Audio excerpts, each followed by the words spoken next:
Bueno, quiero agradecerles mucho a Claudia, a Patricia, haberme invitado nuevamente a compartir este espacio con ustedes. El año pasado quizás nos vimos con muchas de ustedes y vuelvo a repetir que me parece fundamental generar estos ámbitos donde poder verse, encontrarse desde las realidades de las distintas provincias y desde ese, yo diría, deseo profundo de seguir formándose, de seguir abriendo nuestras conciencias en un camino que ustedes ya han empezado a transitar porque son delegadas y que excede, me parece, incluye y excede, por supuesto, la actividad gremial, y en este camino vengo a hacerles un aporte, a compartir algunas ideas, que es ni más ni menos que compartir un aprendizaje que yo también he venido haciendo con la agenda de género, con la perspectiva de género. ¿Estamos bien, Patricia? Sí, digamos, arrancamos directamente. No, porque se va a aburrir la gente con el currículum y todo eso. No sé, ¿sí? ¿Avanzamos? No, faltaba como una presentación protocolar que iba a hacer acá el señor, yo digo mi presentador oficial, que estuvo el año pasado, acá el señor prosecretario, ¿no? Digo bien. Pero si les parece, lo que importa es decirles que desde el periodismo y desde el camino llevado adelante en los organismos de derechos humanos, los anteojos de género son algo así como la posibilidad de visibilizar un conjunto de dimensiones que, si no, no las veríamos, ¿no? ¿Y a qué me estoy refiriendo? Cuando uno se pone los anteojos de género, uno puede visibilizar violencias naturalizadas por la cultura, por la sociedad. Cuando uno se pone los anteojos de género, puede visibilizar relaciones de poder que son asimétricas. Y en este sentido, hace ya unos años, vengo trabajando el testimonio, tratando de pensar el testimonio y la entrevista de fondo como una herramienta para pensar la agenda de género, para pensar esas fronteras que hay que seguir corriendo. Porque en el testimonio hay una herramienta formidable cuando nos dejamos penetrar por el discurso del otro y cuando dejamos que ese discurso interpele algo de nosotros. Entonces yo lo que les voy a proponer en este tiempo que tenemos hoy es el ejercicio de compartir algunos testimonios, fragmentos, y a la vuelta de esos fragmentos pensar un poco sobre las agendas que expresan cada uno de estos testimonios. Por supuesto, tenemos un tiempo acotado, serán algunas ideas, serán algunos testimonios y un puñado de temas de agenda que voy a compartir con ustedes. El primer testimonio que vamos a compartir es el de Sonia Sánchez.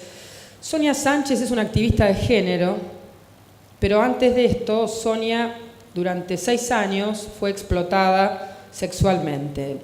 Sonia fue prostituta, integró la Asociación de Meretrices de Capital Federal en algún momento, luego rompió con la asociación y escribió un libro fantástico que se los recomiendo, si quieren lo van a encontrar en la red, en internet. El libro se llama Ninguna mujer nace para puta. Cuando lo leí, allá por el año 2010, me pareció que el testimonio de Sonia era un testimonio fabuloso para amplificarlo en la agenda pública. Porque el testimonio de Sonia venía a desnaturalizar la prostitución, venía a interpelar la prostitución. Y esto en un contexto donde por primera vez en la Argentina se estaba hablando de la trata de personas con fines de explotación sexual. Ustedes, por supuesto, la deben conocer a Susana Trimarco, ¿no? Luego vamos a compartir también un fragmento de un programa que grabé con Susana. Susana tuvo el gran mérito de instalar el tema en la gran agenda pública, ¿no? Las mujeres, las madres, que transforman el dolor en una bandera de lucha, y esa bandera de lucha permitió que discutiéramos en la Argentina por primera vez, a partir de la desaparición de Marita Verón, la trata con fines de explotación sexual. Ahora, fíjense ustedes cómo se daba el debate. Y algo de este debate se tradujo en cómo quedó redactada la ley de trata en sus inicios. El debate parecía establecer algo así como dos clases de víctimas. Como algo así como que hubiera una prostitución buena y una prostitución mala. Quiero decir, por un lado estaban las prostitutas, que lo eran porque elegían libremente el ejercicio de la prostitución, es decir, la prostitución como trabajo sexual, y la prostitución mala, que era la que estaba encuadrada en el marco de la trata, que es el de las menores de edad que estaban y que eran rescatadas de los prostíbulos, y el de las que no eran menores, pero que estaban en los prostíbulos sin su consentimiento, estaban esclavizadas, les retenían el documento, ¿no? Entonces, así estaba conceptualizado el debate. Entonces, cuando escuchaba los términos de la discusión pública,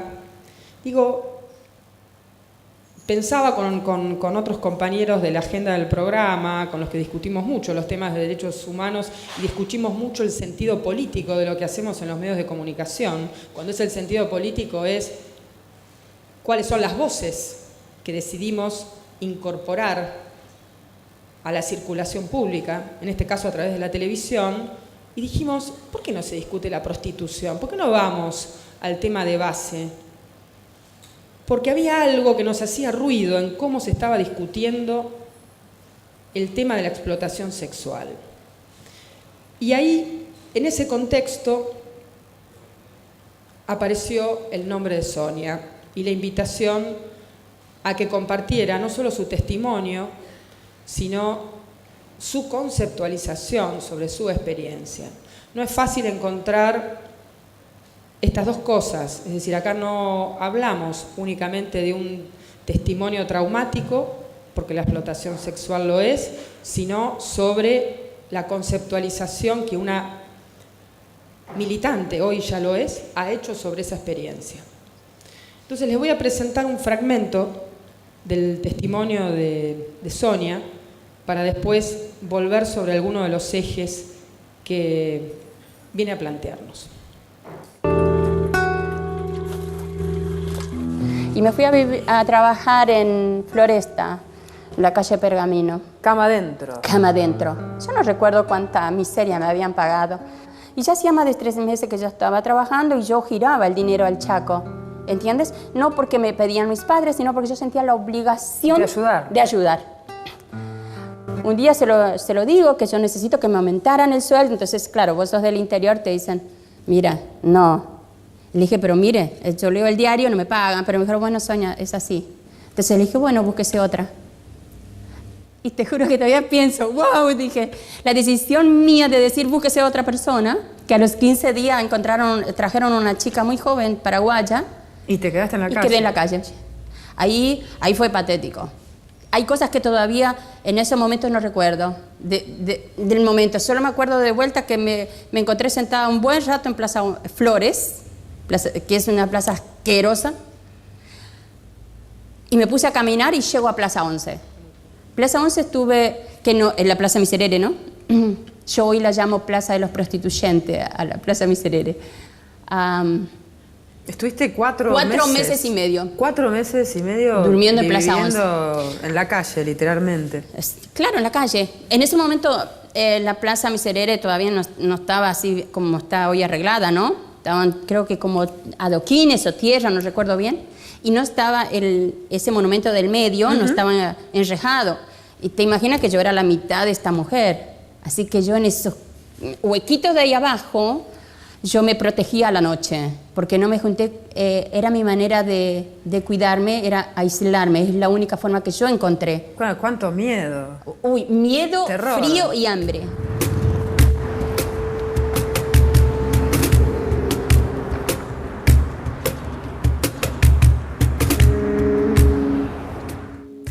Sonia, por lo tanto, 11 fue la geografía de tu peor momento Sí. en esta ciudad a la que acababas de llegar, Sí. ¿no?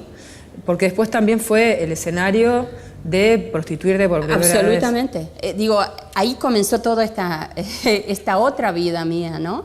Digo, ahí supe lo que era dormir en la calle, el hambre, porque también he revuelto los tachos para poder comer, si no, 4 meses de que era, porque no sabía pedir, ¿sabes? Y digo, ¿qué diablo? ¿Y por qué no ponía así la mano? No lo sé. No sé por qué no me senté y así. Y también ahí me prostituyó el hambre, el miedo y el no tener techo. Ya no daba más, había pasado Navidad, Año Nuevo y todas esas fiestas en la Plaza 11. Yo vi a una mujer, tendría alrededor de más de 50 años o entre 50 años, y me la acerco y así como te estoy diciendo, me llamo Sonia Sánchez, soy del Chaco, vine a la historia. Y esta mujer recuerdo que me dijo, bueno, no sé si me dio algo de dinero, y me dijo, anda y cómprate shampoo, crema de enjuague y un jabón, y toma este peso y dáselo a las del baño de 11. Y te limpias, y dice, y vení, sentate en la plaza. Así de sencillo es la prostitución, entrar a ser puta. Te lavas, te sientas, ¿y qué hago? Yo todavía bien, como ignorante, con esa cosa del interior todavía, le digo, ¿y qué hago? Vos sentate, los hombres van a hacer todo. Dicho y hecho, los hombres hacen todo.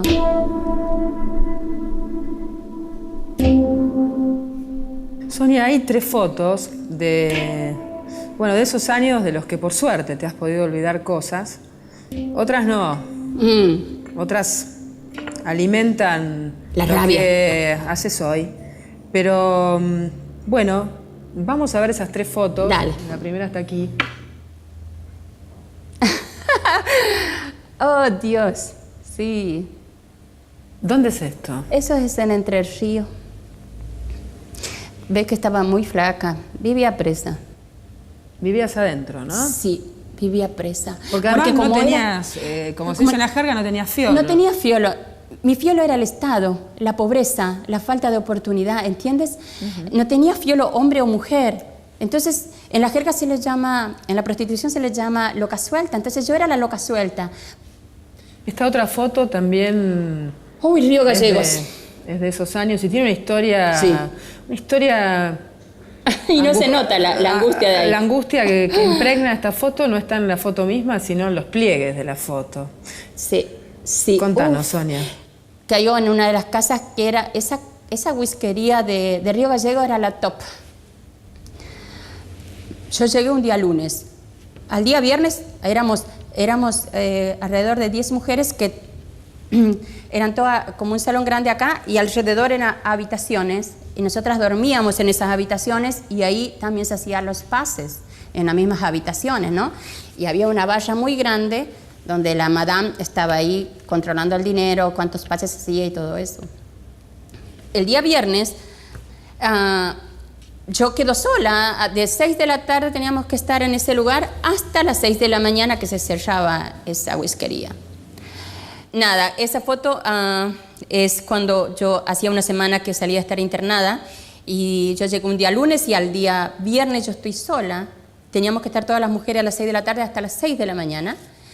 Y yo estoy sola en el salón, la música muy fuerte, todas las luces prendidas, la música y todo. Entonces le pregunto a la madame, ¿qué pasa con las otras chicas? Y me dice, mira Sonia, tranquila, porque hoy el lugar se ha cerrado para los amigos de la casa. Los prostituyentes han ido al lugar, eran amigos para ella, ¿no? Entonces, habían cerrado. Dice, son alrededor de 25 es cerrado y vos vas a estar con ellos. ¿Cómo voy a estar con ellos? Sí, pero tranquilo, porque viste que son gente... Todo ese verso que te hacen, ¿no?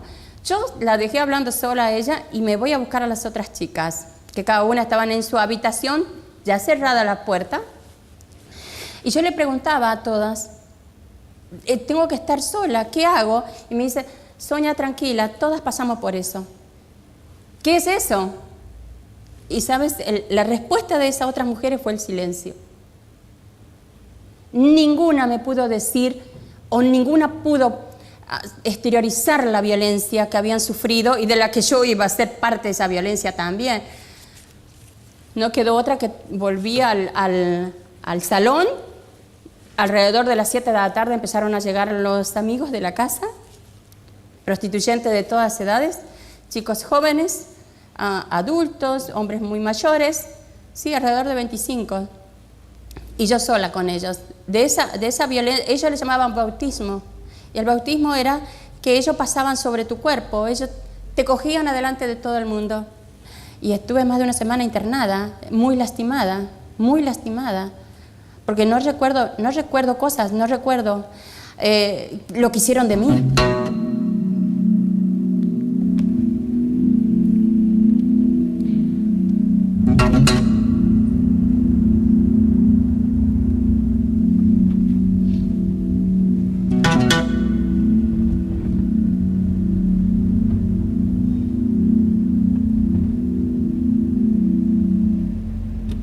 ¿Cómo fue tu ruptura después de estos 6 años de violencia? ¿No? ¿Cómo pudiste decirle basta a esa situación, salirte de esa jaula? Mira, yo recuerdo que venía siempre pensando en esa violencia, pero pensando solo yo sola y no transmitiendo además. Un día me golpean muy fuertemente dentro de una pieza, de un albergue transitorio, y llaman a la policía. Por supuesto, arreglan con la policía, el prostituyente arregla, se va. Salgo de estar detenida y llego a mi casa y entro en shock. Eso sí recuerdo perfectamente, que entro en shock de llanto, porque no aguanté más. Horas pasé llorando, que cuando me doy cuenta de vuelta, así, estoy sobre un espejo muy grande que hay en mi casa, que ese no estaba colgado, estaba en el suelo en ese momento, y me veo. Y era la primera vez en mi vida que me estaba mirando. Y siempre estoy pintadísima. Y las putas vivimos pintada, pero nunca nos miramos. ¿Qué viste, Sonia? Vi lo que ocultaba todo el tiempo, con la etiqueta de trabajadora sexual, con la etiqueta de mujer en situación de prostitución, con muchas etiquetas. Y ahí me vi. Y por primera vez pronuncié muy fuerte la palabra puta y me dolió. ¡Ay, horrores! Horrores. Horrores, porque la palabra puta siempre está en la boca de los demás, no en la propia puta, ¿entiendes? Pero yo me la nombré para no maquillar más nada. Y ahí cuando nombré la palabra, ahí como que me quedó claro el escenario donde estaba parada. Volviendo a ese momento, ¿no? Que fue un momento de ruptura, tuvo hasta un ritual, ¿no? Que fue esas 4 bolsas de consorcio, sí, que vos contás, llenaste. Llené. ¿Llenaste de qué cosas? Yo digo que llené con el estereotipo de la puta. Tiraste el estereotipo. ¿Qué era el estereotipo de puta? Todo, en esa cosa de después de empezar a nombrar y de rabia, tiraba. Y que además era plata, porque me había costado. Pero no me importó. Y no la dejé en el pasillo de mi casa. Bajé y la puse en la vereda. Y después era como vivo. No me importaba, pero había dicho basta a esa violencia.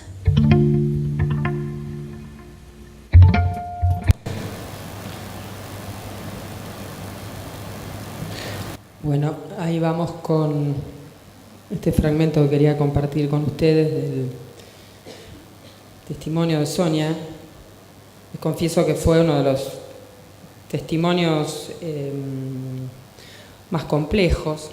En mi larga memoria de hacer entrevistas fue muy complejo el relato de Sonia, en particular sobre el episodio de ese bautismo en ese Cabarute del Sur. Y fíjense ustedes que Sonia quiso contarlo, hubo que cortar varias veces, porque obviamente ella se quebraba, en el relato era volver al punto del infierno, pero Sonia quería contarlo, tenía una razón, tenía un sentido profundo. Había que contar esa experiencia para entender el modo en el que ella la conceptualiza. Y ahí viene la segunda parte de lo que escuchamos, que es cómo se nombra, qué palabras se usan. Sonia no habla de clientes, habla de prostituyentes. Y Sonia no habla de la prostitución con la etiqueta del trabajo sexual. Sonia nos invita a pensar la prostitución como una forma de violencia y de explotación, quizás como una de las peores del capitalismo, que todo lo compra y todo lo vende, y que aquí compra y vende cuerpos. Entonces, ¿cuántos velos viene a correr? No solo el testimonio, porque el testimonio de Sonia nos inscribe la perspectiva de género y nos interpela profundamente a todos. ¿Saben qué cantidad de hombres, de varones, se comunicaron luego de haber visto este programa? Emocionados, conmocionados, interpelados, porque no habían pensado de ese modo la prostitución, que parece ser una institución tan naturalizada entre nosotros. Y también interpela los modos en que se construye la masculinidad, nos interpela como madres, como compañeras, como hermanas, ¿no? ¿Cómo se construye la masculinidad? Porque también con esto tiene que ver la explotación sexual y la prostitución. Y finalmente, interpela fuertemente el rol del Estado. ¿Qué tiene que hacer el Estado con la prostitución? ¿La tiene que regular? ¿Tiene que cerrar todos los cabarets? ¿O tiene que regular que sus condiciones sean higiénicas? ¿Cuál tiene que ser el lugar del Estado frente a las zonas rojas? ¿Las tiene que prohibir? ¿Las tiene que habilitar en aquellos lugares donde en lo posible los buenos vecinos no vean afectadas la vecindad? Hay que poner la basura bajo la alfombra. Entonces, ¿dónde van las zonas rojas? ¿Cuántas cosas son las que se ponen en juego y cuántos son los debates que se ponen en juego en torno a este tema, ¿no? Entonces quería compartir con ustedes el testimonio de Sonia, porque además otra cosa que ocurre todo el tiempo es que en general las víctimas no tienen voz propia. Es raro que tengan voz propia. En general en los medios de comunicación otros hablan por ellas. Los especialistas, siempre están las voces que interpretan. Testimonio de Sonia, por eso hablo y empecé hablando del valor político que tiene el testimonio, porque nos interpela en este caso desde una experiencia que a Sonia la atraviesa del principio al fin. Y es una interpelación política muy fuerte, porque además Sonia dice y nos dice: esto no fue una elección. Habla de un Estado prostituyente. ¿Por qué? porque ella vino de Chaco, era cosechera, toda su familia era cosechera, y fue el hambre y la miseria la que generó las condiciones que explican el camino posterior que hizo Sonia. Sonia al final del programa dice, mirando una foto de otro tiempo, yo le diría a esa joven que no vaya a Buenos Aires, que no se tome ese micro, que se quede en el Chaco, que luche en el Chaco por cambiar las cosas, pero que no se tome ese micro, que no vaya a Buenos Aires.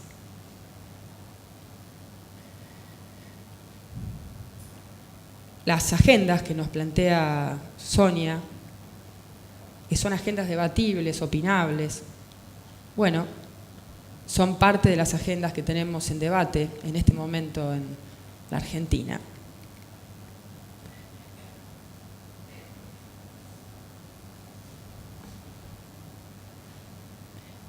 Quiero compartir ahora un fragmento que decidí compartirlo con ustedes de modo consecutivo al de Sonia, porque tiene natural vinculación. Estoy hablando de Susana Trimarco,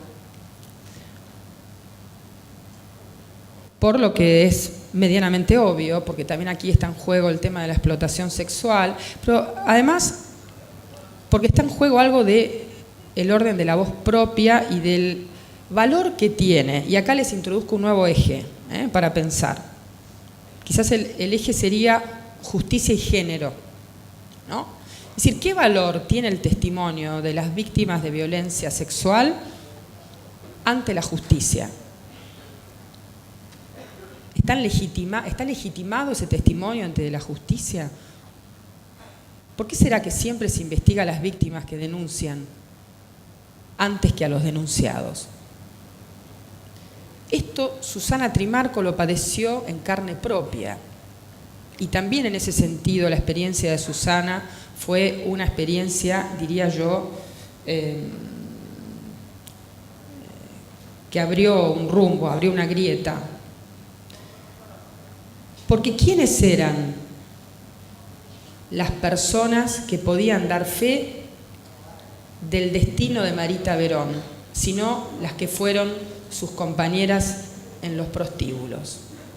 Eran las putas las que tenían que dar testimonio ante esos jueces conservadores de la provincia de Tucumán.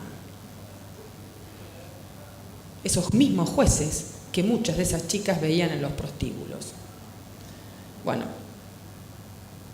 con este eje que les dejo planteado, los invito a compartir este pequeño fragmento del testimonio de Susana Trimarco. Había que hacer tripa corazón y buscar a la Marita, que sabíamos que estaba ahí en el desafío, Y es que la movían del desafío al alcalde, llevaban la orden de allanamiento para entrar y buscarla en el boliche y sacarla. Estaba trabajando de prostituta y esclavizada. La saquemos de ahí. Tenía unas ganas de agarrar la pistola e irme solo a buscarla. La impotencia de ver que un juez me mandaba de vuelta a otra provincia a corregir 2 renglones. Me parecía absurdo. Eso ocurría. Mientras nosotros viajábamos, la traían de vuelta. Nosotros allá, ella en Tucumán. Nosotros acá, ella allá en La Rioja. ¿Cómo sabían? Siempre sabían. ¿Sabe por qué no está acá mi hija? Por complicidad de la policía, el poder judicial y el poder político. Por eso Marita no está acá. Y ustedes, segundo, déjeme Jorge que ya me ha salido del carril. Él, desde el tercer día que la llevaron a mi hija, está trabajando con nosotros. Y siempre le han metido cuchillo a Jorge, por eso no está Marita con nosotros. Y yo le he dicho a Jorge, no abra su bocota en la policía porque la misma policía está desviando la información. ¿O no le he dicho a usted? Que los señores jefes vayan presentando todos los patrimonios que tienen y justifiquen los sueldos que ganan y por qué tienen tal cosa. ¿De dónde sacan? Ahora, en el camino de buscar la Marita encontraste a otras Maritas, a otras chicas, sí, ¿no? Gracias a Dios. Participaste con Daniel de varios allanamientos. Sí. Y vos siempre recordás, quizás porque fue el primer rescate, una chica que rescataron en La Rioja. Sí, fue una chica cordobesa. Ajá. que ella estuvo 1 año y 6 meses que la trajeron de Córdoba. No la encontramos a mi hija, pero la encontramos a esta chica. Bueno, había muchísimas chicas, había como 60 esa noche, pero nosotros preguntamos, la que esté en contra de su voluntad avise para que la ayudemos a salir. Entonces todas estaban mirando el piso, estaban de ropa interior, estaban muy mal. Vos con solo ver la posición del cuerpo, el rostro, de su mirada, te dabas cuenta que esas personas estaban pidiendo ayuda. Entonces nosotros le dijimos, por favor avisen que nosotros la vamos a ayudar. Y esta chica tuvo el coraje y la valentía de levantarse, salir corriendo, abrazarse con nosotros y 3 menores de edad más. Y esa noche la sacamos a ella y la trajimos a mi casa porque ella nos pidió que no la dejemos porque la misma policía la iba a entregar de nuevo a los delincuentes.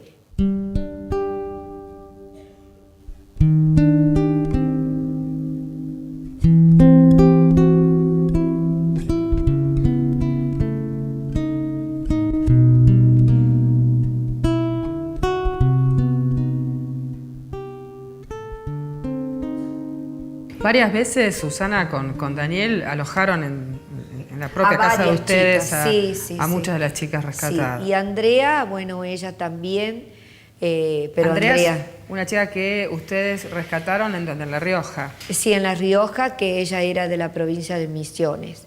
Ella estuvo 8 años ahí, desde los 15 hasta los 24. Andrea la vio a Marita. Andrea la vio a Marita, esta chica también la vio a Marita, la cordobesa. Muchas chicas la vieron a Marita, sí. ¿Andrea qué te contó? Andrea me contó que la gente esta de Tucumán la tuvieron en La Rioja, en los distintos allanamientos, la iban desplazando a distintas propiedades, lugares para que no la encontremos. Y después escuchó que pasó un tiempo, como 2 años, capaz, o 3 años, no me acuerdo bien, que a Marita, ella escuchó que a Marita la habían llevado a España, la habían vendido en España. Eso es lo que escuchó Andrea. Ahora, bueno, ahí vamos. Quería compartir este fragmento en particular porque pone en juego estas 2 dimensiones de la complicidad de las policías y por supuesto, del Poder Judicial en el funcionamiento de estas redes de trata, en el funcionamiento de estas porciones de horror que conviven con nuestra vida medianamente confortable, conviven con nosotros, cuando somos capaces de escuchar el testimonio, el calvario de estas pibas. Es difícil encontrar otro calificativo que no sea una experiencia horrorosa, de la que es muy difícil volver. Por eso la recuperación de las víctimas de trata es un proceso tan complejo que va mucho más allá de, entre comillas, liberarlas luego del allanamiento de un cabaret.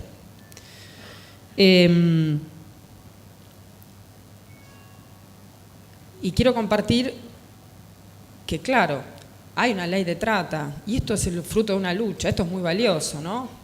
Digo, la ley de trata existe porque no solamente existe una figura tan relevante como Susana Trimarco, sino cantidad de organizaciones que están poniendo que no solamente han denunciado, sino que han reclamado con proyectos de ley, que han polemizado con la ley una vez que la ley estuvo sancionada. La ley de trata tuvo 2 momentos. Un primer momento donde se consideraba que era víctima aquella que no había dado el consentimiento, ¿sí? Es decir, se hacía un allanamiento. Cuando había menores de edad, naturalmente había configurado un delito. Las que no eran menores de edad, pero que habían dado su consentimiento, que le decían al señor juez o al fiscal que hacía el allanamiento, bueno, no, yo estoy acá porque di mi consentimiento, no estoy esclavizada, no se la consideraba víctima. Se consideraba víctima a la que era esclavizada, a la que no había dado su consentimiento. Así quedó redactada la ley de trata en su primera versión. Luego las organizaciones plantearon que esto era insuficiente. ¿De qué consentimiento se podía hablar en una situación de cautiverio, cuando muchas veces las víctimas tenían un nivel de vulnerabilidad enorme? ¿Qué libertad de elegir iban a tener? Entonces hubo una reforma a la ley y se quitó la figura del consentimiento como esta suerte de elemento decisivo para definir si las mujeres eran víctimas o no. Este es un camino que se ha ido ganando con la lucha. Ahora, fíjense cómo todo el tiempo hay que correr fronteras. Si ustedes analizan en este momento, hay, con la ley ya en marcha, hay sentencias, ¿no? Y fíjense ustedes que las redes están intocadas todavía y que las sentencias, ¿a quiénes ponen presos? A los eslabones menores. Gran parte de las personas que han sido condenadas son mujeres que regentean prostíbulos, madamas, les diría Sonia. Es decir, mujeres que además tienen una historia de violencia atrás, o sea que podríamos decir que en ellas se define el par víctima-victimario, ¿no? Las pocas sentencias que hay cortan el hilo ahí.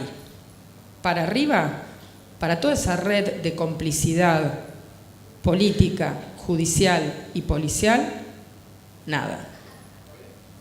Esto nos viene a decir un par de cosas. Y reitero como un tema vigente, fundante, la voz propia de las víctimas, valorizada en la escena judicial.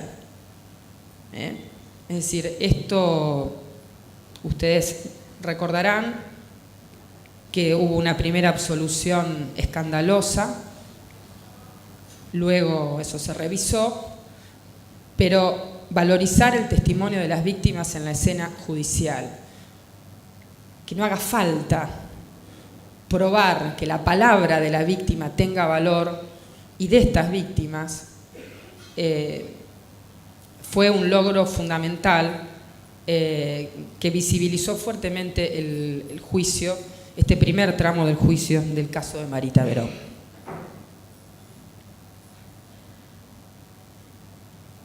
Y ya que estamos en el eje justicia y género, les voy a plantear ahora hablar quizás de lo que podríamos decir son las madres invisibles. Las madres invisibles son las que ejercen la maternidad en las prisiones, detrás de los muros. Y aquí también podríamos ensayar unas cuantas reflexiones en torno a cómo y de qué manera el Estado, las políticas públicas, la justicia, conceptualizan la maternidad, de qué modo las mujeres y los cuerpos de las mujeres son víctimas de violencia en el espacio carcelario. Y para eso les voy a proponer ver un fragmento de un documental que estamos terminando. Les pido disculpas porque está subtitulado al inglés, pero me parecía que valía la pena compartir un pequeño segmento con ustedes. También, para que pensemos fuertemente el eje justicia, género, quizás podríamos decir justicia, género, clase, ¿no? ¿Quiénes son? ¿De dónde vienen estas voces?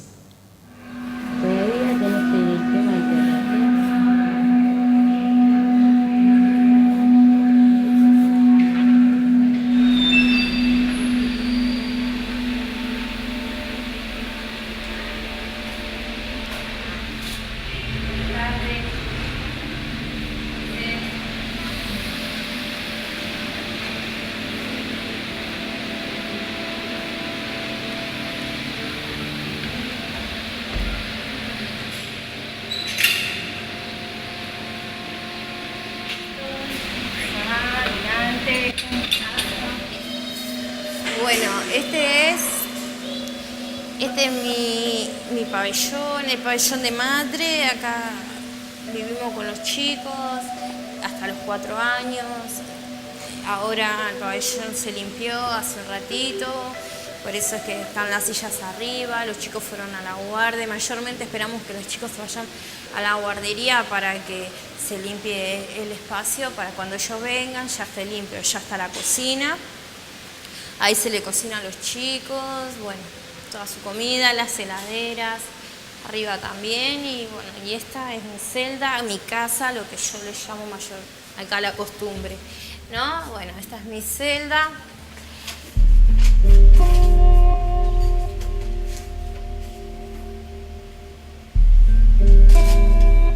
Acá dormimos yo y él, dormimos los dos juntos. Nada, bueno, acá tengo su ropa, bueno, acá la mesita con su grabador.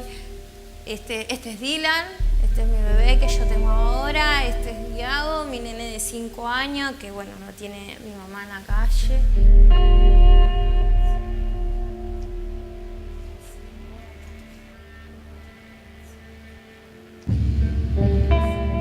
A los 2 años de estar detenida, tengo un hijo. Tengo un hijo que ya está ahí. Eso fue la razón mía para decir hasta acá, basta, ya está. Esto era lo que quería, pero no lo quería así, ¿no? Entonces yo soy muy creyente en Dios y dije, bueno, o era la calle mi muerte o era un rescatate y viví la vida. Y la verdad que sí. Mis pensamientos de vida son junto a mis hijos y lo único que tengo es mi hijo, que todo me cambió, ¿me entendés? La ansiedad de verlo crecer, de cambiarlo, de cocinarle su colegio, sus cosas, lo que yo no viví. Pero mira cómo es la vida, yo era como él y también estaba sola. Entonces como que eso pesa. Comprendía que... Todo comprendí, porque en realidad no tenía nada. Yo no sabía lo que era mi mamá, que me venga a aconsejar en algo, que mi mamá me cuide en alguna cosa. No, siempre me cuidé sola, o con gente que capaz que me tuvo un poco de aprecio o de amor. Y cuesta ser mamá.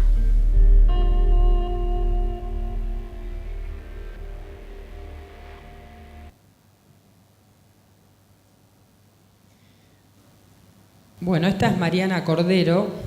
Ustedes vieron imágenes del pabellón de madres de la unidad 33 de Los Hornos, que es el pabellón que está habilitado para que las madres puedan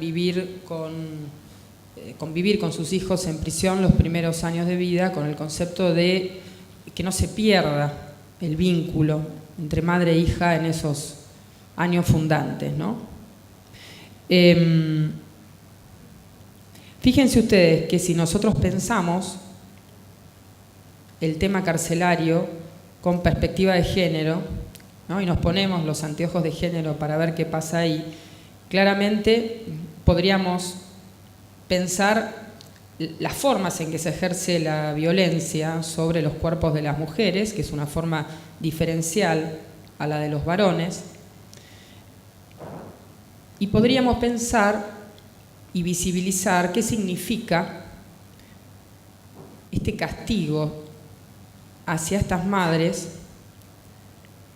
que invisibiliza las consecuencias del encierro sobre estas mujeres que son muchas veces el único sostén, precario sostén de sus familias. ¿Qué quiero decir con esto? La ley habilita efectivamente a que la madre pueda estar con sus niños en prisión.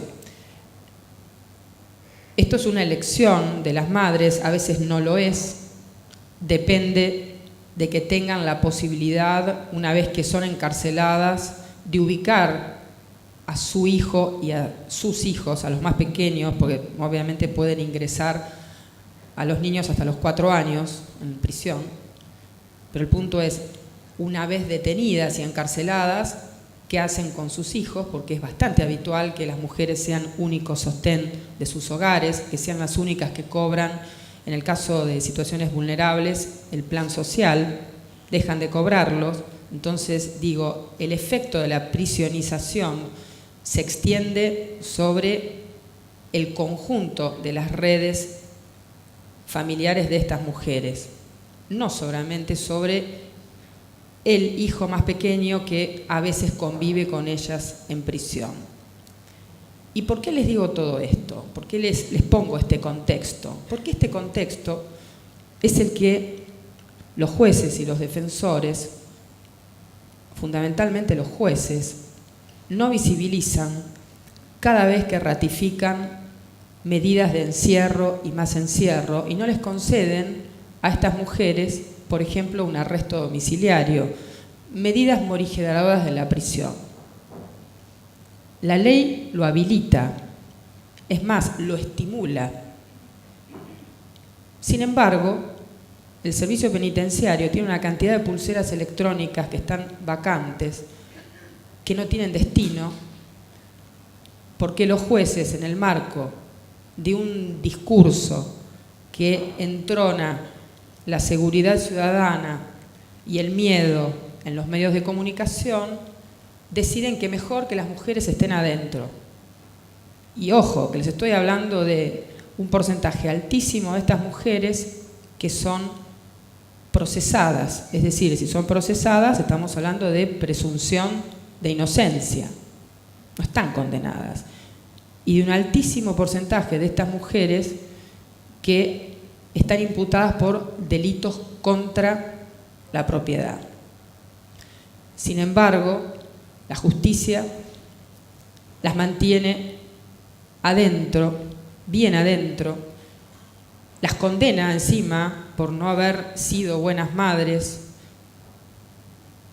les recrimina que pretendan usar a sus hijos para obtener beneficios dentro de la prisión cada vez que ellas reclaman por otras condiciones para los niños con los que conviven en prisión. Y además, si ustedes corren un eslabón más este relato y van a las historias personales y a las causas, muchas de ellas han sido víctimas de violencia en el ámbito familiar. Hay muchos casos de homicidios agravados por el vínculo, así se llama, es decir, mujeres que han asesinado, han matado a sus compañeros o maridos en defensa propia, porque eran víctimas de violencia. Sin embargo, tienen condenas más graves porque se les aplica la figura del homicidio agravado por el vínculo.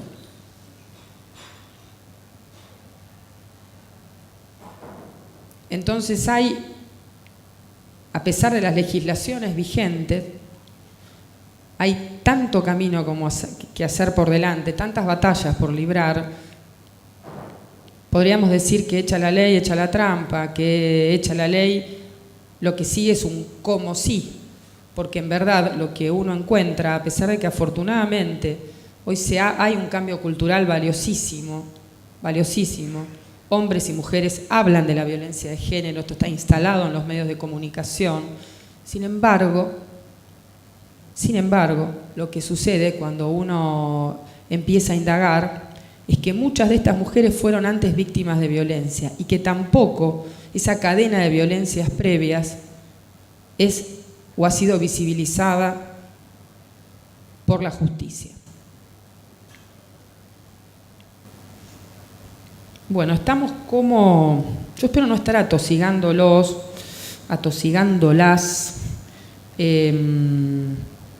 Son 11:30. Se entiende que la idea son apuntes, ¿no? La idea de que los testimonios nos ayuden es que creo que le ponen carnadura a muchas de las batallas pendientes y también a muchos de los logros, a muchas de las fronteras que se han corrido. Me voy a permitir terminar este pequeño recorrido con un personaje que en realidad nos dibuja una sonrisa, que se llama Vanessa Pil y que nos trae el eje de la diversidad de género, ¿no? Es decir, afortunadamente esta es también otra frontera que se ha corrido mucho en nuestro país, ¿no? Que ha habido un avance fabuloso en términos de derechos civiles, ¿no? La ley de identidad de género, que podamos pensar que el mundo no se divide en varones y mujeres, que rompamos la heteronorma y que pensemos que la biología no es destino, que la identidad es una construcción social y cultural. Este camino que hemos recorrido y que hoy se expresa en un cambio cultural notable, sobre todo en las nuevas generaciones, le costó mucho a personajes como Vanessa Pil. Se los quiero presentar.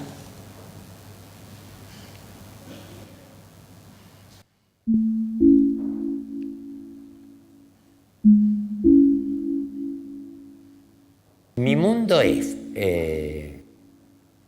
mis uñas, mis cigarrillos, yerba, azúcar, agua caliente y un mate. Después lo demás es todo fantasía.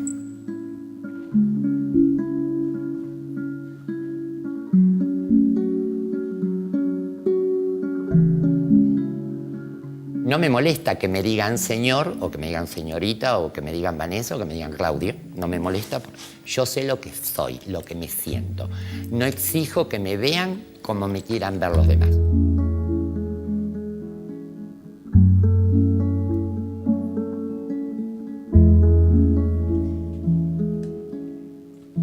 Soy así. Así como me ves acá, así ando en todos lados. Me pongo un pantalón de mujer, una camisa de hombre, me pongo un pantalón de hombre, una blusa de mujer. O sea, es mi forma de ser. No es que yo voy por la calle diciendo, veme mujer, soy mujer. No. A mí voy por la calle y soy una persona que asumí tanto la palabra puto, que es tan hiriente a veces o que se emplea para herir, ¿no? Que por ahí me dicen, ay, pero decidite que... No, yo soy puto. No soy ni gay, no soy homosexual, no soy travesti, no soy transformista, nada, yo soy puto. Es mi vida, soy así, al que le guste bien y al que no le guste, yo voy a seguir siendo igual.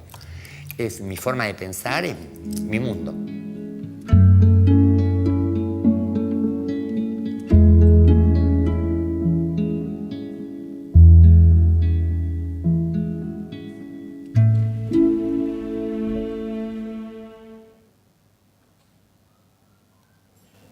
Bueno, lindo personaje Vanessa, como para dibujarnos una sonrisa, porque anduvimos por zonas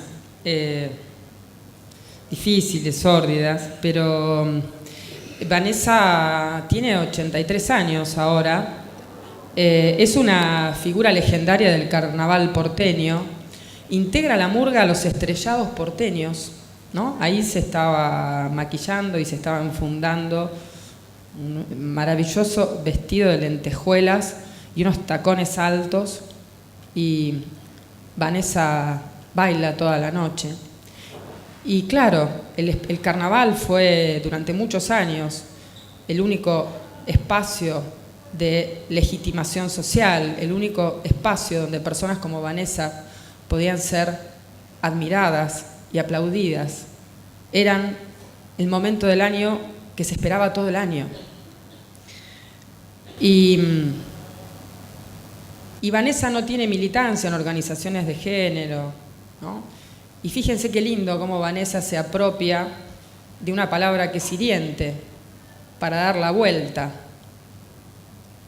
como afirmación de identidad. Igual que Sonia, que se la decía a sí misma para resignificarla en su propio proceso de toma de conciencia. Cuánto más lindo es el mundo en su diversidad, ¿no? Esto, y de todo esto nos vienen a hablar testimonios como los de Vanessa, y por eso quería cerrar esta pequeña galería de testimonios con ella.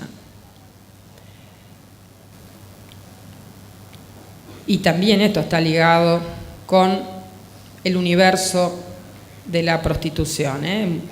Personas trans, travestis, solo estaban legitimadas en el mercado de la prostitución, invisibilizadas, eran identidades completamente invisibilizadas. El mercado las quería diosas y putas, ese era el lugar. Hoy hay cosas que están cambiando. Yo acabo de grabar un programa que se va a estrenar ahora en Canal Encuentro con una mujer trans que es directora de escuela, que completó su cambio de identidad como directora de escuela con el acompañamiento de la comunidad educativa.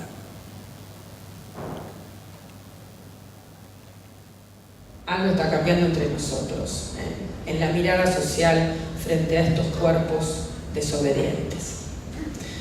Porque tenemos que ser desobedientes, tenemos que ser rebeldes. Desde ahí se corren fronteras y eso es lo que están haciendo también ustedes en sus espacios de trabajo, es lo que tenemos que seguir haciendo dentro de nuestras familias y en nuestros espacios de intervención social.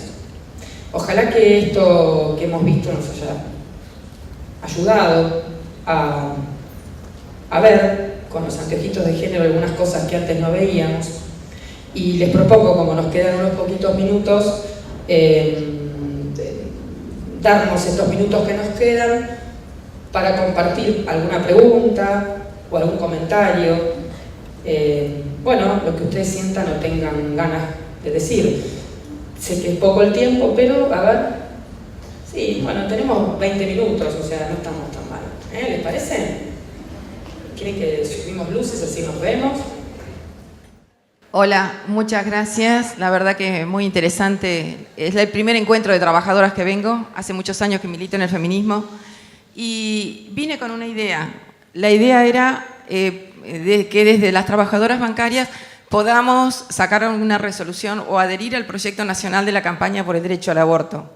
Creo que el derecho a decidir de las mujeres diríamos, la ciudadanía de las mujeres no está completa si no podemos completar este derecho.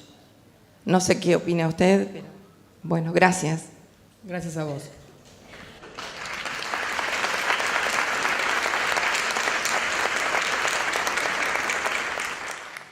Buen día. Bueno, yo también es la primera vez que vengo a estos encuentros y la verdad que me llevo muchas cosas interesantes. Mi consulta es más que nada para ver quizás desde qué lugar o de qué forma poder ayudar a alguien que está en una situación de ser víctima de violencia de género o de algún tipo, porque a veces uno tiene la intención de ayudar, pero resulta complicado.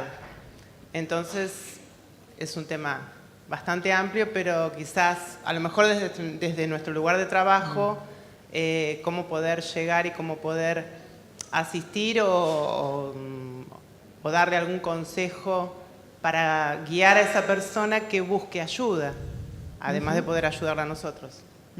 Gracias. Hola. Yo no quería hacerte puntualmente una pregunta, quería hacerte un comentario para ver qué opinabas vos.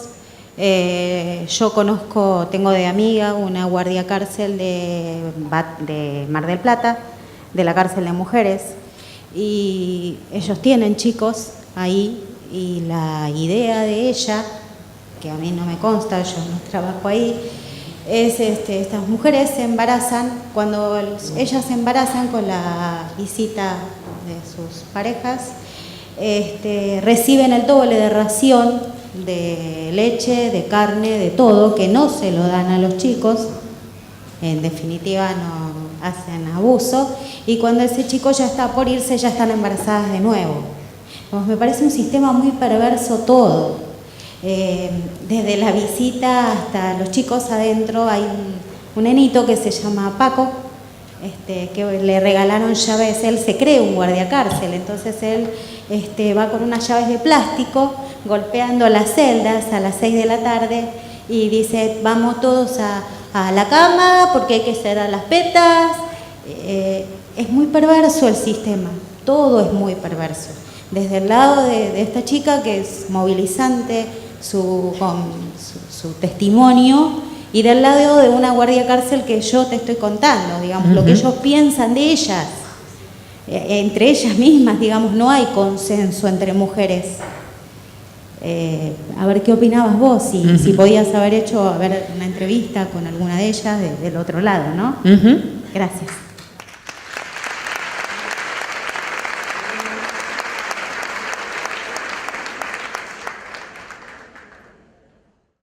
Buenos días, Ana. Mi consulta y mi inquietud es, vos sos una mujer reconocida, tu trabajo, tu labor en los medios.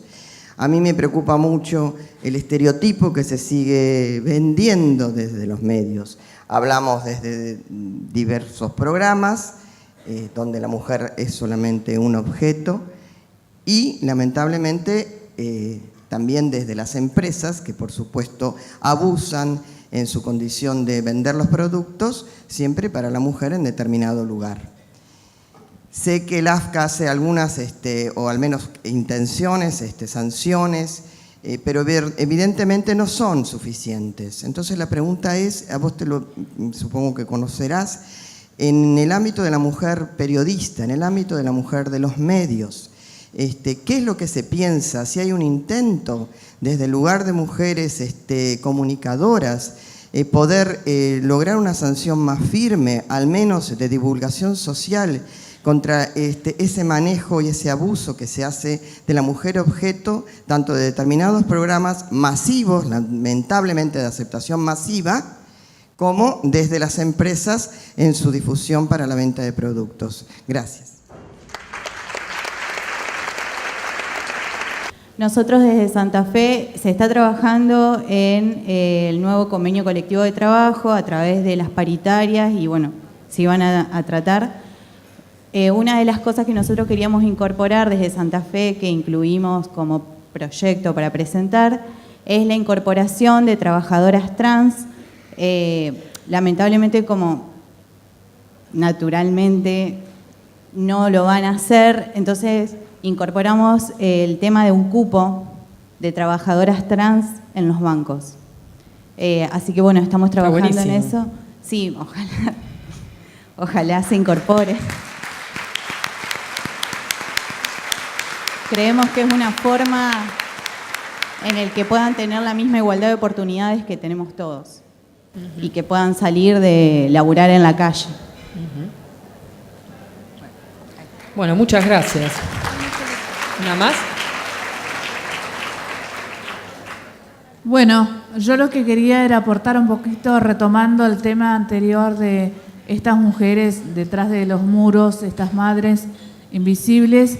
Yo soy abogada y en esta profesión he tenido la oportunidad de visitar varias veces las cárceles y yo quiero aportar en esta instancia la otra punta, la otra parte, que es el tema de que vemos en las cárceles, quienes tenemos algo de experiencia en este recorrido, de que no sé por qué razón, o sí lo sabemos, cuáles serán las múltiples causas, que van mujeres, se contactan, digamos, a través de cartas o de algún medio telefónico y donde en este vacío de este segmento de mujeres, muchas, yo diría que en la mayoría con estudios, con formación académica, se contactan con los presos y van ellas y se ponen de novio y obviamente ocurre la otra parte, que es ellas se embarazan, tienen los chicos fuera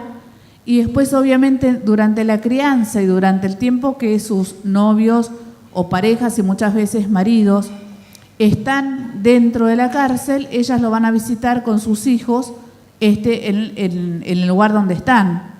O sea que tenemos la otra parte perversa que ocurren con las mujeres y que por supuesto no es menos castigada ni menos sufridas que las que están adentro.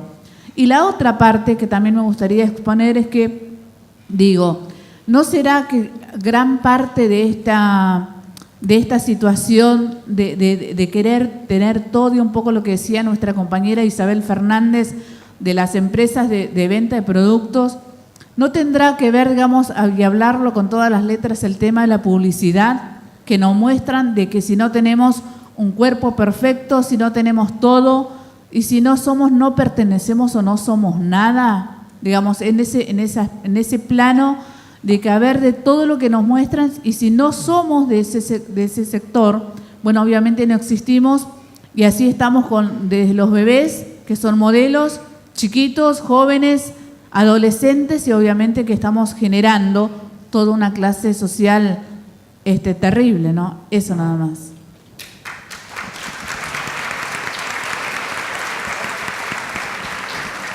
Hola, buenos días. Mi nombre es Analía, nosotros somos de Rosario. Y bueno, queríamos compartir con ustedes que desde nuestra seccional venimos trabajando porque creemos en que la inclusión debe abarcar, como dijeron las compañeras de Santa Fe, a personas que tienen derecho a sentirse y hacer lo que quieran, porque es un derecho humano. Y nosotras en diciembre del año pasado firmamos con la Federación Argentina de Gays, Lesbianas, Transexuales y Bisexuales, con el compañero Esteban Paulón, un convenio donde nos comprometemos como sindicato, como seccional, a hacer distintos talleres de concientización para delegados y para compañeros bancarios, porque creemos que primero tenemos que abrirnos nosotros desde acá para poder después brindar el lugar que se merecen estos compañeros que tienen exactamente los mismos derechos que todos nosotros. Nada más, gracias.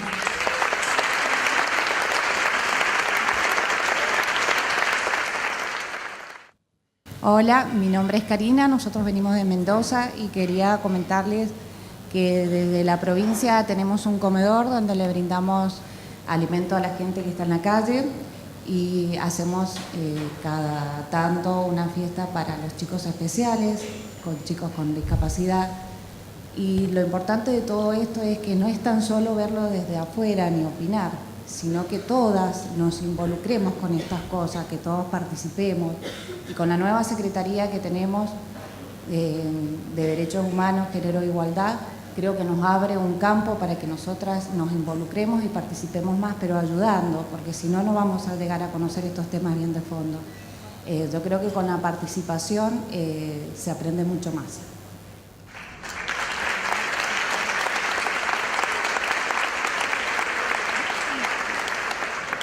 Muchas gracias a todas las compañeras que han puesto en común qué cantidad de cosas que se están haciendo, ¿no? Y bueno, para esto sirven estos espacios también, para sentir que son iniciativas que se van articulando en red y que se potencian en el espacio del sindicato, ¿no? Quiero, bueno, repasar algunos de los tópicos que quedaron planteados en las intervenciones. Sobre el tema del aborto, de la compañera, yo, por supuesto, lamento que no sea un tema de debate público, que no se esté discutiendo en el Congreso de la Nación. Creo claramente que las mujeres tienen derecho a decidir sobre sus cuerpos. Creo que hay que decir una y mil veces que decidir un aborto no es algo gratuito, que la decisión de abortar es una decisión compleja, difícil, casi el último término para una mujer. Y quiero decir que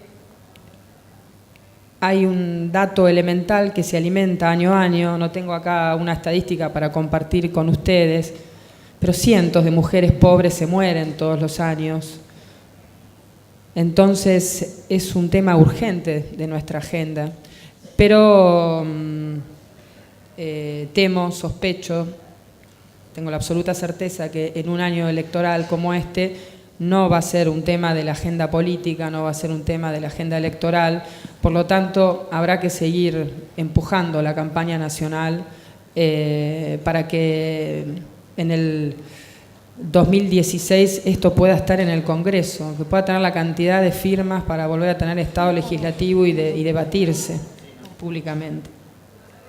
Sobre la violencia en el ámbito familiar, la compañera que preguntaba, a ver, yo creo que el cambio cultural ha permitido visibilizarla, ¿no? Y que ahora estamos todos más atentos y que entendemos que no hay un ámbito privado, que esta cosa de que no hay que meterse, estamos atentos a una cantidad de síntomas que van apareciendo incluso en los pibes, en los adolescentes, cuando vemos esos noviazgos con estos con situaciones de celos que orillan la violencia, con expresiones de distinto tipo que ponen a la mujer como una suerte de propiedad del varón en una relación de pareja. Hay una cantidad de síntomas a las que estamos todos atentos y atentas, ¿no? Me parece que ahí hay un cambio cultural. Ese cambio cultural se expresa en términos de políticas públicas en una enorme cantidad de... Hay tanto en el Ministerio de Justicia, en Desarrollo Social, en los ámbitos municipales, hay una cantidad de oficinas con 0800 que están recibiendo denuncias y ofrecen asesoramiento. Ahora, hay un grave problema, gravísimo problema, a partir del cual se explica que sigamos cotidianamente viendo en los noticieros crónicas de femicidios, que es que no alcanza con el espacio para denunciar. El punto es, ¿qué hacen esas mujeres después de la denuncia? O sea, cuando no, digamos, tenés hijos, en muchos casos no tenés independencia económica, ¿qué hacen? Están, en algunos casos, denunciando a su pareja, que es la fuente de manutención.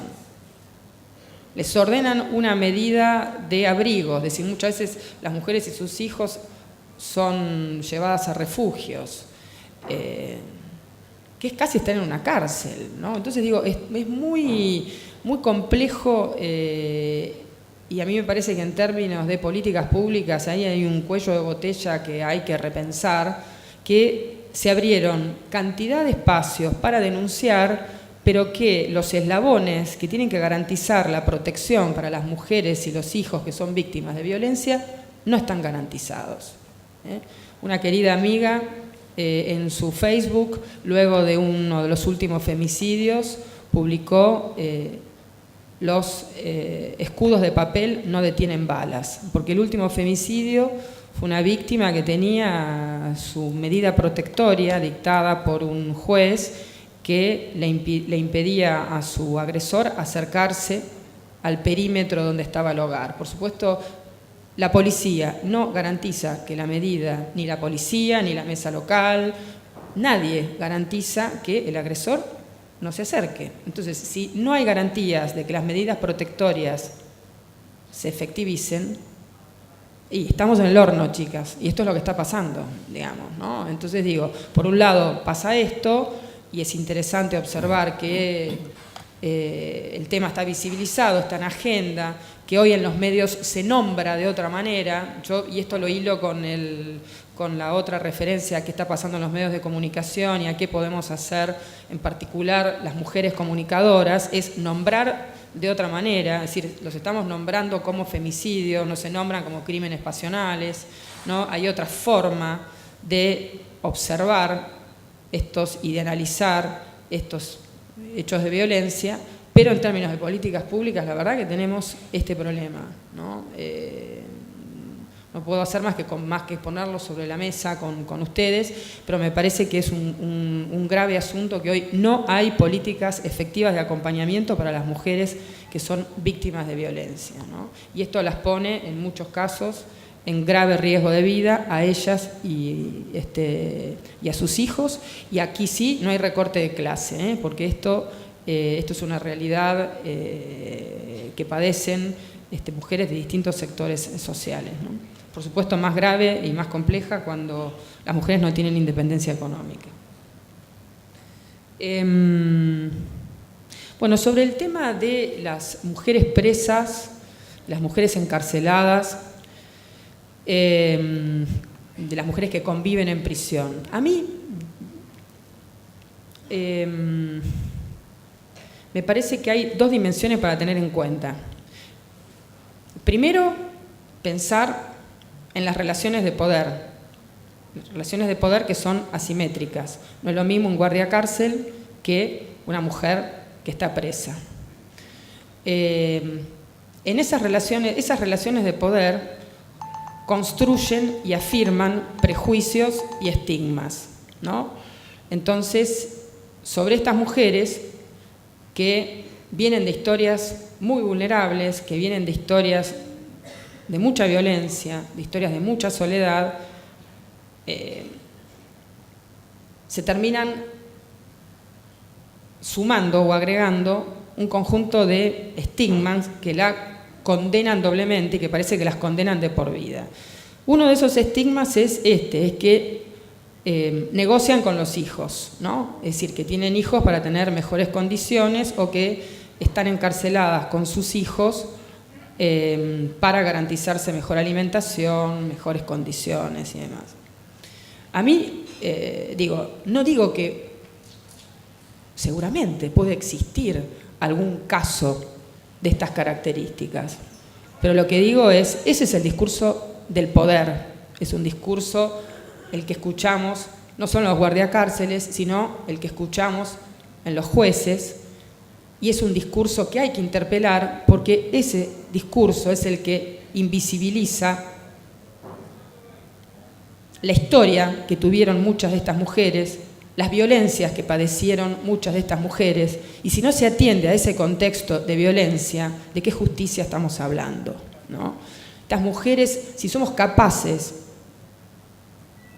de escucharlas, sufren terriblemente, y es un dilema que hacen con sus pibes, ¿no? Porque si tienen la fortuna de tener alguien en su familia que pueda cuidárselos luego del encarcelamiento, renuncian al vínculo prácticamente. Saldrán de la cárcel y su hijo las desconocerá. Muchas hacen esto, creen que es mejor para sus hijos. Otras toman otro camino, otras chicas están con sus hijos adentro, les brindan lo mejor, sus hijos les dan un sentido de vida. Pero ahora, en lo que podemos estar todos de acuerdo es que un niño no tiene que estar en prisión, que un niño y una madre tienen que desplegar un vínculo en otro contexto. Lo que yo quiero decirles y lo que intentaba expresar con el fragmento que compartimos de testimonio es que las mujeres que están adentro deberían estar afuera. La discusión es por qué hay una política de encierro, por qué hay un discurso mediático que nos inyecta miedo, que nos inyecta el modelo de la seguridad como el valor supremo, pero digo la seguridad como más represión, como medidas penales y condenas más severas. Y esto se traduce en jueces que sacan el dedo, ven para dónde sopla el viento, tienen miedo de que los medios de comunicación de algún modo los ataquen, los condenen, y finalmente ustedes van a ver que no son muchas las mujeres que están con sus hijos adentro, y habría un porcentaje altísimo de ellas que podría tener una medida de morigeración de la pena y estar con un arresto domiciliario con su hijo afuera. Porque ese arresto domiciliario no solo tiene un efecto sobre un hijo, sino sobre el resto de su red familiar. Cuando vos sacás a una mujer de esas redes familiares que ya son vulnerables, implosiona. Tenés a todos los pibes institucionalizados después. Entonces digo, estos son los contextos diferenciales para ver qué pasa con una mujer presa. Y de paso cañazo, para que seamos capaces de interpelar el sentido común que se repite en la tele todo el tiempo. Los presos entran por una puerta y salen por la otra. Y no, los poderosos, que no están en las cárceles, son los que entran y salen por una puerta. El grueso de los pobres, negros, morochos, que están en la cárcel, vienen de otra historia y entran y no salen. Y estas mujeres, el grueso de estas mujeres, insisto, no tienen delitos contra la vida. Están procesadas por delitos contra la propiedad. Entonces digo, ¿cuál es la mirada que se pone en juego para condenarlas? Entonces yo tendría mucho cuidado y no dejaría, una vez más, de ponerme los anteojos de género para ver cuáles son los discursos del poder que se ponen en juego y que alimentan prejuicios. Es como ese otro discurso que dice que las mujeres pobres se embarazan para cobrar más planes sociales. No me jodan.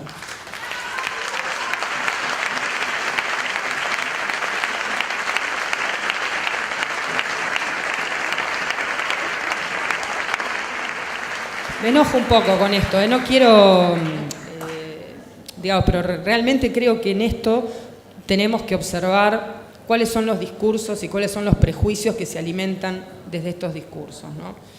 Y me preocupa mucho, sí, como a todas ustedes, como a muchos de nuestros compañeros, digo, me parece que esto también es una preocupación de muchos de nuestros compañeros, esa mujer objeto, ese estereotipo, que es pura carne, que se compra, que se vende, ¿no? Ese modelo es el que alimenta fuertemente la tele abierta hoy, ¿no? El AFCA hace algo, sí, pero es muy poco y me parece que la lógica de los medios de comunicación es la lógica del mercado. Y la lógica del mercado compra y vende. Entonces, contra esa lógica, lo que podemos hacer es construir una lógica distinta, con medios de comunicación que construyan desde otros lugares, ¿no? Por eso digo, imagínense, ¿ustedes creen que un programa como el de Sonia Sánchez se podría haber emitido en un canal que no fuera un canal público, en una televisión pública que no pensara con otro sentido los contenidos que se ponen al aire? Y no, bueno, hay otras lógicas, ¿no? Entonces, digo, me parece que la batalla política que podemos dar ahí es a dos puntas. Es decir, por un lado, ser conscientes como ciudadanos de la importancia del rol de generar herramientas, medios de comunicación que se construyan desde otras lógicas, que se construyan desde nuestras organizaciones gremiales, desde los sectores intermedios, desde una vocación de lo público. Y luego ser espectadores críticos, tener la capacidad de sentarnos con nuestros pibes, de interpelar esos modelos, ¿no? Es decir, ahí vamos a estas cosas básicas, ¿no? ¿Cómo se construye la masculinidad? ¿Cómo se construye la femineidad? ¿No? Porque también para los varones la construcción cultural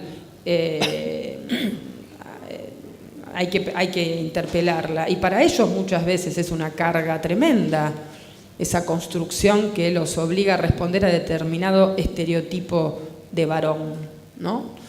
Entonces, me parece que ese es el otro camino, esa capacidad de ejercer la crítica para posicionarnos frente a esos discursos. Luego, me parece que la tarea de policía que pueda tener el AFCA puede tener un efecto mínimo. Creo que lo más poderoso es lo otro, que lo más poderoso es cómo nos construimos nosotros como espectadores críticos frente a esos discursos y construir otras lógicas, otras, muy distintas a las del mercado. Agradecemos entonces infinitamente las palabras enriquecedoras de la licenciada Ana Cacopardo. Les pido no se muevan de sus lugares, por favor, no se muevan de sus lugares que Claudia les va a hablar. En realidad nosotros no es la primera vez que trabajamos con Ana y esperamos realmente que no sea la última vez, porque la intención de estos encuentros, la intención de la invitación que hace la compañera Mar del Plata, yo he tenido el placer de ir a varios encuentros nacionales, es esta posibilidad que tenemos en el conjunto y en el colectivo de repensar algunas cosas, repensar la fuerza que tenemos, repensar la rebeldía que tenemos que poner en juego, repensar los prejuicios que debemos romper cuando las chicas de Santa Fe o de Rosario nos dicen trabajemos por la inclusión, como tenemos la propuesta de la inclusión de las personas con discapacidad, que ya está elevado al convenio colectivo de trabajo.